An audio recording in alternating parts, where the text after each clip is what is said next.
Oregon State Police and the FBI stopped two vehicles heading north on US 395. One of those vehicles, a white truck being driven by Oregon militiaman Lavoy Finicum, speeds up after idling for a while. It is then that Lavoy Finicum and the other passengers run into a roadblock. Finicum leaves the vehicle and raises his hands when a man from behind him shoots Finicum for reasons that still remain unclear, according to this FBI-released video. Finicum's daughter claims that her father was murdered, execution style, with his hands in the air, an account backed up by an eyewitness to the incident. But the movement of Lavoy's arm on the FBI video raises even more questions. Did the movement of Lavoy's arm legitimize excessive force? Was he covering a wound, getting his balance in deep snow, or reaching for a weapon? What brought us to this dark day of liberty gone wrong? Joe Biggs reporting for Infowars.com. Now, we just arrived in Oregon.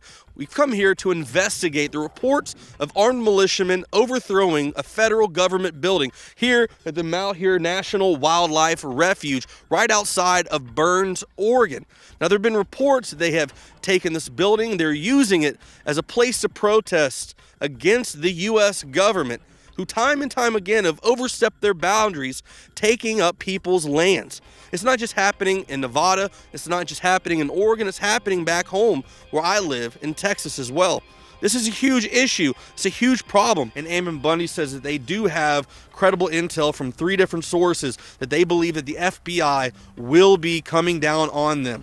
Now, one of the gentlemen is sitting down over there right now on top of a sleeping bag, holding his rifle, said that he heard that the police department had issued a warrant for his arrest and that he was going to stand his ground and sit down over there for the next few days and not go inside, but sit out there. He said he'd rather spend his last days out in nature than to die inside of a building.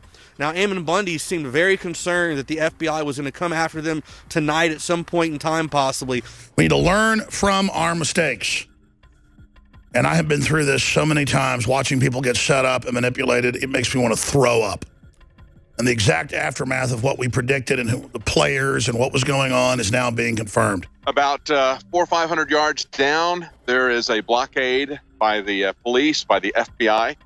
We went down to that blockade, and surprisingly, they were pretty chill today. We went up and talked to them and said, look, we'd be willing to go in and talk to the people who are still in there. Reports are there's still about 5 people.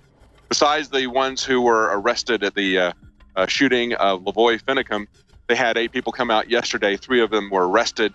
The other 5 were let go. We are being told that there's still 5 people inside at this point. We said we'd be willing to go in and talk to them. We've got a history of covering these issues. And it really has gone on to a point where it's not about what's the grievances of these groups out here. It's now become about this militarized standoff and whether or not these guys are going to get out or whether or not they're going to go down fighting. It's understood and acknowledged, has been for some time, even in the mainstream press, that the Russians, by whom I mean Putin, have gained control over 20% of U.S. uranium production. And in order for that deal to be signed off on, one of the federal agencies of the United States that had to okay it, because this is national security, is the State Department, then headed up by Hillary Clinton. During this negotiation, this period of time, some millions of dollars were coming into the Clinton Foundation from Canadian mining big shots, who obviously wanted this deal to go through and sell their company to Putin. So the ultimate irony of this whole thing is that you've got these sovereign cattle ranchers and their supporters sitting there in this area saying the feds have no right to be grabbing this land in the first place. And, you know, it's taking land away from the American people that belongs to the American people. And they could very well be talking about Russian land. The 4 remaining holdouts, David Fry, Sandy Anderson, Sean Anderson, and Jeff Banta, are still holding their ground at the National Wildlife Refuge and now are demanding pardons for everyone involved. John Baum for Infowars.com. And another excellent report from John Baum. Now let's talk about something that's much lacking in excellence, in my personal opinion, the debate system. Now, to be fair, most debates are pretty long, dry, boring, talking point. education, military, whatever else, fix the bridges and the roads and all that. And by and large, they've been pretty dry until Donald Trump came along. So I do give him that. We'll talk about Trump here in 1 second. But in my personal opinion, the guy who won this debate and wins pretty much every debate for the simple fact that he brings up real issues, Rand Paul. Rand Paul once again came out in grand fashion. Now, I know he's not the most charismatic guy, but I think he does bring real issues to the table. He doesn't just say, let's arm the military and have them go out and blow up the universe and be Team America world police. He said, let's look at these conflicts and see if we really need to go there in the first place. Also, people want to talk about, stuff on the back end, these half measures of, fixing the VA and all that. And that stuff does need to happen. Don't let me discredit that one bit. But why don't we look at it? Do we really need to send these guys out there in the first place to be in these places that they don't need to be, fighting for things they don't understand? There's a great quote in that movie, 13 Hours. One of the guys, he's on the roof and he's, trying to figure out whether or not he's going to survive the night or not. And he says, if I die today, my daughters will die. My daughters will know, knowing that I died fighting for a country that meant nothing to me in a situation I really didn't understand. That's what happens to so many of our fighting men and women. They're fighting for things they don't even clearly understand when they are just boots on the ground. They just know people are making policies above them. But let me get back to Rand Paul. He says he is the only candidate for the Liberty vote. And I do agree, because Rand Paul is the only guy who consistently comes out and opposes the NSA, domestic spying, militarized police, on and on and on. And it's not just my opinion. People like Time Magazine, they said that Paul took full advantage of his primetime slot. And, Rand went on to say he's the only choice for the Liberty vote. And I do agree with that. There are many other people who I think would make decent cabinet members or maybe a VP. But for the number one spot, the numero uno, my choice is Rand Paul, hands down. Now, I know there are many people out there who are Trump supporters. And Trump had his own event. He had success with that, pretty much following what Rand did in the last debate. Rand said, hey, I'm just going to break off, do my own deal. And I think that worked out very well for him. Now, you can debate how well that worked for Trump, because Trump usually gets a whole lot of time in these debates anyway. Rand usually doesn't. So you can gauge whether or not it worked out for him. But I think in general, without talking about Trump or anything else, I'm very happy to see these candidates breaking off from the mainstream apparatus. They're saying, I don't need you. I don't want you. I'm not going to answer your stupid questions about fantasy football or whatever else. I'm going to go out here. I'm going to engage the people directly and talk about real issues. That's what Rand did. Now, as far as Trump, he was trying to appeal to the veterans, which, is fine. It's respectable. But I really wish he would have talked about more issues. That's what Joe Biggs discussed last night in our debate coverage. He says, as a veteran, I just don't want to hear, I'm going to do this, I'm going to do that, I'm going to do that. I want an actual plan. So I do agree with Joe Biggs on his assessment of the Trump event. We need more issues, not just talking points. Now, my issue with Donald Trump, in case you missed last night's debate and you didn't get to hear the reason why I don't support Donald Trump, I'll go through it briefly here. Starting with Hillary Clinton. It's been Governor Jesse Ventura. He says wrestling is just like politics. I hate this guy, and this guy's the scum of the earth. And meanwhile, they're out having beers and, eating steak dinners and stuff like that. That's Donald Trump's relationship with Hillary Clinton. As much as he may talk about her, as she may talk about him, he invited Hillary Clinton to his wedding, so I'm not exactly convinced these guys are the most bitter of enemies, similar to what you saw Obama and Hillary do during their campaign. And of course, she ended up working for him at the end. Beyond that, in correction to what I said last night, I don't want to say he's an outright supporter of the no-fly, no-buy, but he has said he would definitely consider imposing a no-fly, no-gun buy, which we all know the no-fly list is a bunch of bogus stuff. They have little kids who can't fly on planes because they have the same name as somebody on a terror watch list. That's another reason he wants to increase the domestic surveillance state, something very big, a big no-no. As I just said, Rand Paul's been railing against it. We here at the Infowars.com studio have been railing against the surveillance state. He said, hey, it's going to be huge. You got these guys crying about First Amendment. We need to get past all that. So that's another issue I have with Trump, as well as the many controversial statements he says. Now, I do respect that he says, what's on his mind. That's very admirable to me, even if I don't agree with it all the time. I do give him that, but that's enough time on Trump. Let's talk about on the other side of the aisle. We have Mrs. Clinton. And now, for all the things that she's doing, they're saying the officials, reports Fox News, are claiming that the Clinton emails are too damaging to release. They contain too much classified information and may put people at risk. Now, as far as public release, fine. If you say there's something in there that may endanger the guys in the field, so be it. But at least release it to Congress, to the Senate, whoever is going to do, or whoever should be indicting this woman, going against her for criminal charges. It's completely ridiculous that they would not pursue any charges on her just for the fact that there may be some confidential information in her email. Now, another thing that Mrs. Clinton is up to, she's kind of on this Bernie Sanders kick where they just think everything should be free. And in particular, with Mrs. Clinton's case, she's saying that the people should pay the bills of America if they have the money to do so. Let's take a look at that clip. The other thing we have to do is to change the tax system so that it is fairer. And I'm the only candidate running on either side who has made this pledge. I will raise your incomes. I will not raise middle-class taxes. I do not think it is right to be going to people who suffered because of the Republican recession and asking for you to help us make the investments for the future. I want you to take advantage of them, but I want to go where the money is, and the money is at the top. And that's where we need to be shifting our tax system. So we need to close the loopholes and the special gimmicks that corporations and the wealthy use, like this thing called the carried interest loophole that I've been against for years. We also need to do what Warren Buffett suggested. I was really very happy that he endorsed me, and I went to Omaha with him, and we were standing there, and he said, you know, I'm not too popular among my rich friends these days because I think people like me should pay more money into our tax system to support our country. And he has something he calls the Buffett rule. Anybody who makes $1 million should have to pay a 30% effective tax rate. So I've adopted the Buffett rule, and we're going to go right at it and try to get that done. And then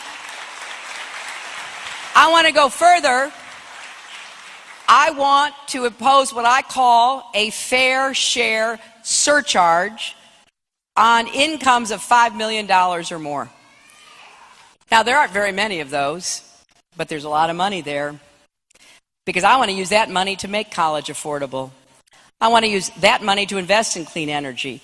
I want to use that money to move toward paid family leave so that families get more support to be able to do their work at home and take care of their family.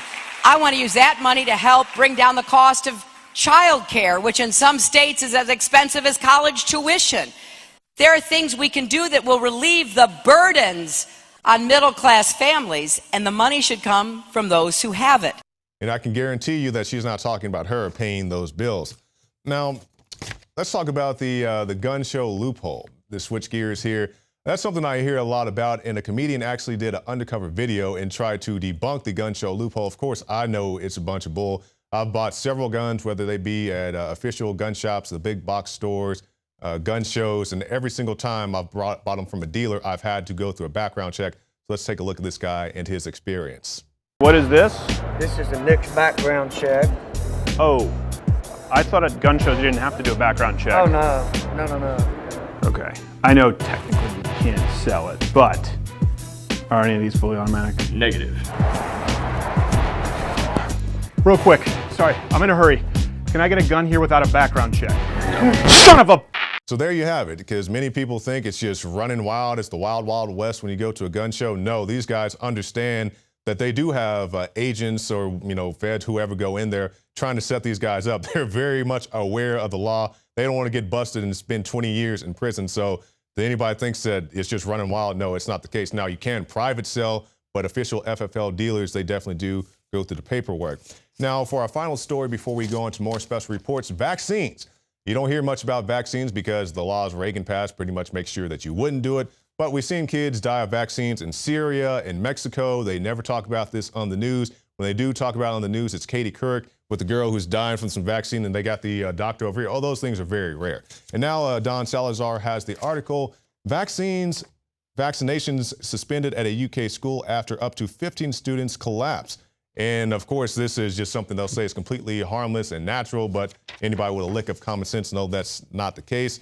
So let's end with a special report from John Bound talking about the Zika virus.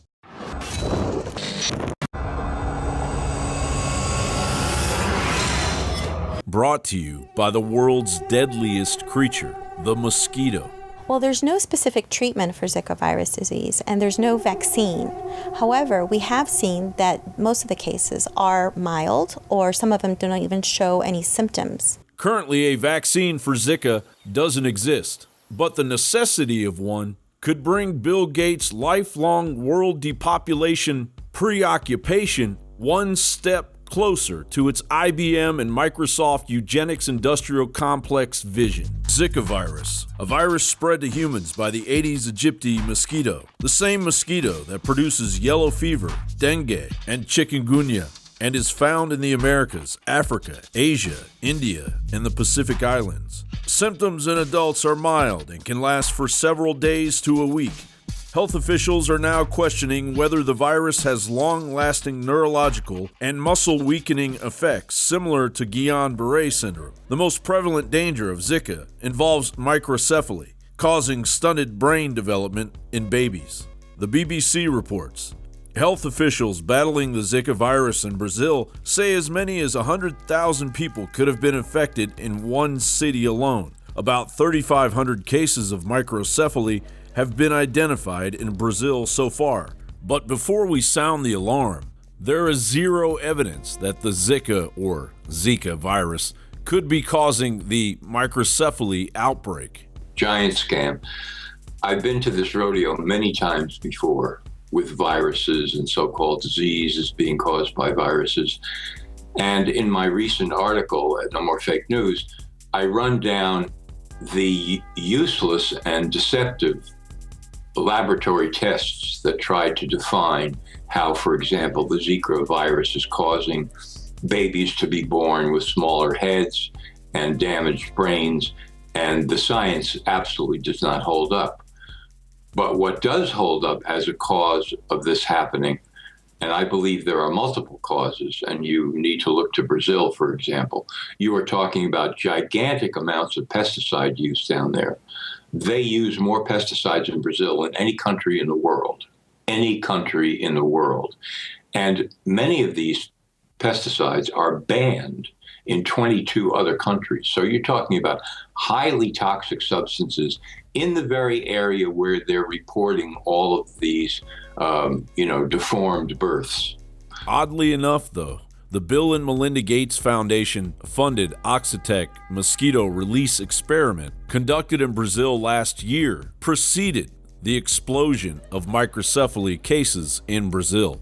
Brazil, home to over 200 million people, and the 2016 Rio Olympic Games is losing the battle. The Associated Press reports Brazil's health minister says the country will mobilize some 220,000 troops, but he was also quoted Tuesday as saying the battle is already being lost. Castro said that nearly 220,000 members of Brazil's armed forces would go door to door to help in mosquito eradication efforts, according to Rio de Janeiro's O Globo newspaper. Door-to-door mosquito eradication efforts? Something the totalitarian gun-grabbing White House administration could swoop down and capitalize on if an outbreak occurs in the United States. Now, evidence of the Zika virus reaching the United States has been confirmed. The Los Angeles Public Health Department reported one confirmed case of the Zika virus in the United States after a teenage girl was diagnosed after traveling to El Salvador in November of 2015. The LA Health Department states, quote, "No transmission of Zika virus infection has occurred in Los Angeles County. However, Aedes mosquitoes are present in the San Gabriel Valley and in the eastern part of the county. At this time, local transmission is unlikely. It would require an Aedes mosquito biting a Zika-infected person and then biting others," close quote, which wouldn't be an issue if our immigration laws were actually enforced. However, potential Zika-infected humans are crossing the U.S. border every day. But never fear, Bill Gates and his eugenics-based obsession God solution is here. With the blessings of the United Nations, the Oxitec Corporation secretly released 3 million genetically engineered mosquitoes into the Cayman Island mosquito population, devastating the native mosquito population by 96%, which sounds like a victory. However, the male genetically modified mosquitoes are spliced with protein fragments of E. coli and herpes that act as the kill switch when they mate with the female native mosquitoes. Oxitec argues that male mosquitoes don't bite, but studies discover the genetically engineered females had been released with the males in smaller numbers. Plus, the potential for a human to inhale or expose a wound to the genetically engineered DNA is blatantly being ignored, as is the potential for the mosquitoes to develop a resistance to the lethal gene and or breed in infinite quantity if exposed to the nature-infused pools of the tetracycline they need to survive. Currently, Bill Gates' Oxitec plague of genetically engineered mosquitoes have not yet been released into the Florida Keys as planned. But it appears that Brazil's plight and the hype generated by the mainstream media may twist the arm of the FDA to allow the inevitable catastrophe to move forward. John Bound for Infowars.com.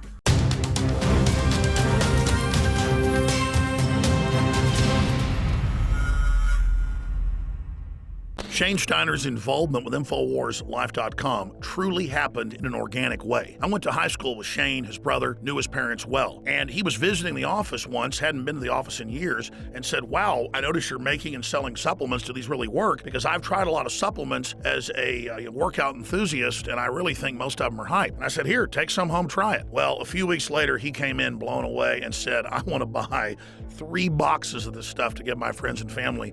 It's simply amazing. He said, why does it work so well? And I said, listen, go to InfoWarsLife.com, watch the informational videos with Dr. Group and others. They understand how it all works. I know that it works for me. That's all I understand. The science, the facts, the research, people's testimonials, they're all on InfoWarsLife.com. You can check it out for yourself. I wanted to go to the gym. I wanted to push myself and work out harder, and that led to me being able to come out and do stuff like the barefooting and the surfing and stuff like that, which I've never done. I never would have done that 2 years ago. Shane has said over and over again, more than just libido and energy, it made him want to get into the gym more. It made him want to get in better shape. And believe me, the Steiners have amazing genetics. His brother is a world champion steer wrestler. His dad, Bobby Steiner, is a famous world champion bull rider. They've got natural genetics. But when you added this to the mix, in Shane's own words, it took him to the next level.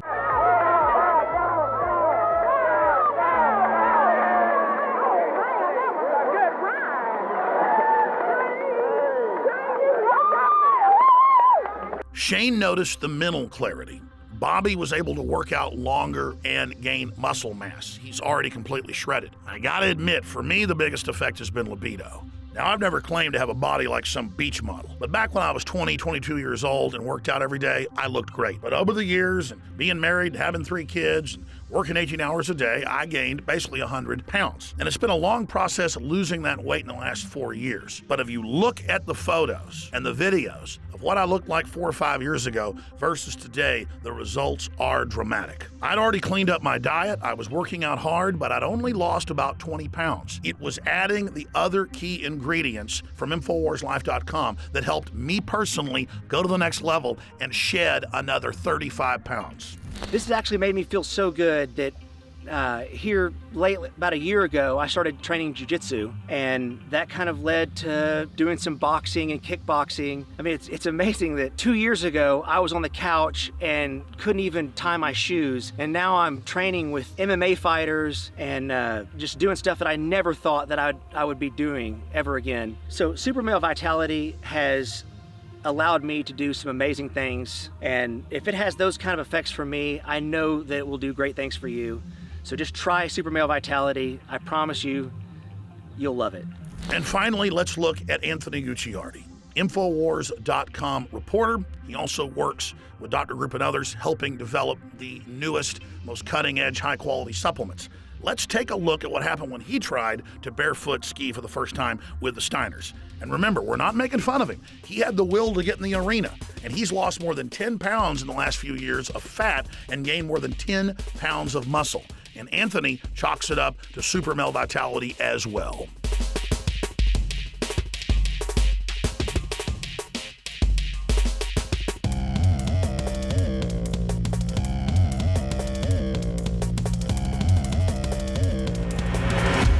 Bottom line, folks, you want to discover the power of Super Male Vitality and Super Female Vitality for yourself by visiting InfoWarsLife.com today or by calling toll-free 888-253-3139.